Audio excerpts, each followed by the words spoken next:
Bukan kita nak minta susah dalam hidup ni, tapi hidup ni mesti berhadapan dengan dugaan. Hidup ini baru akan stabil bagi orang yang strong ketika berhadapan dengan dua keadaan.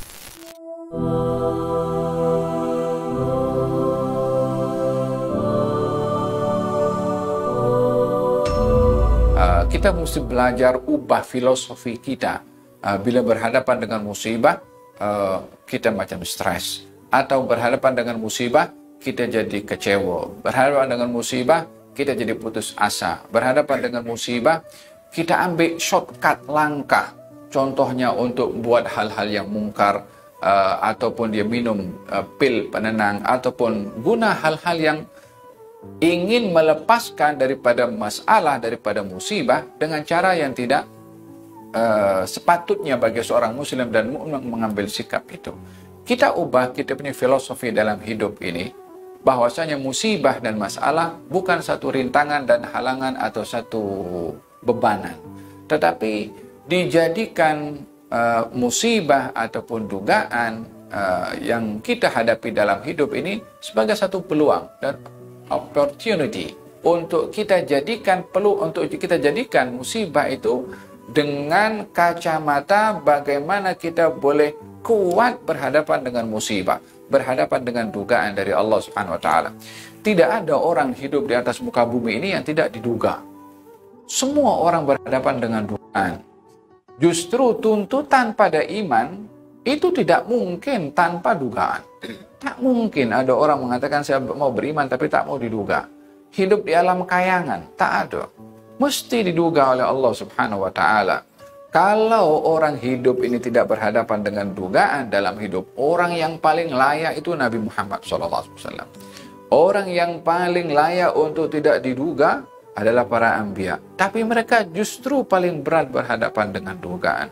Kita dalam hidup ini diberitahukan oleh Allah Subhanahu wa taala tentang dugaan dan bagaimana mengubah filosofi kita membaca kepada dugaan sebagai satu tes, sebagai satu peluang dari Allah kepada orang yang diduga itu. Al-ahasiban nasu ayyutraku ayyaqulu amanna wa hum la yuftanun. Adakah orang itu mau menyangka hanya boleh mengatakan saya beriman tapi tak mau diduga? Adakah itu mereka punya sangkaan? Adakah itu mereka punya persepsi? Adakah itu mereka punya filosofi dalam hidup? Hidup senang, tak mau susah. Atau takut susah. Bukan kita nak minta susah dalam hidup ni, tapi hidup ni mesti berhadapan dengan dugaan. Saya nampak si fulan tu hidupnya mewah dia. Tak punya harta diduga dengan kemiskinannya. Yang sakit diduga dengan sakitnya, yang sehat diduga dengan sehatnya. Yang mampu diduga dengan kemampuannya, yang lemah diduga dengan kelemahannya. Tak ada satu pun yang miss daripada dugaannya Allah Subhanahu wa taala. Hanya kita tak boleh tetapkan dugaan apa yang kita nak. Kami Allah menduga kepada orang-orang sebelum kamu, sebelum kita semua umat diduga, takkan kamu seorang je tak mau diduga oleh Allah Subhanahu wa taala. Sebelum kamu semua tak ada seorang pun yang miss, kamu pun tak akan miss juga diduga oleh Allah Subhanahu wa taala. Apa tujuannya? Adalah untuk kami tahu siapa di antara kamu yang betul-betul bijak memilih sikap ketika diduga dan siapa yang gagal ketika diduga.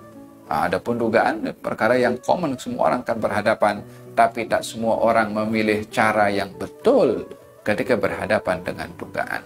Hidup dengan dengan keseimbangan, ready berhadapan dengan kesenangan dan ready berhadapan dengan kesusahan.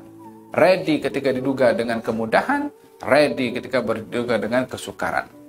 Hidup ini baru akan stabil bagi orang yang strong ketika berhadapan dengan dua keadaan. Orang yang kalau manja dengan kesenangan, dia sukar berhadapan dengan kesusahan.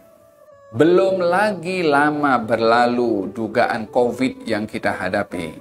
Bagi mereka yang berpendapatan lumayan dan biasa hidup senang, ketika dikejutkan dengan situasi yang drastik daripada grafik yang tinggi dan jatuh ke bawah, tidak sedikit daripada mereka yang stres dan minum pil dan bahkan melakukan yang lebih teruk daripada itu.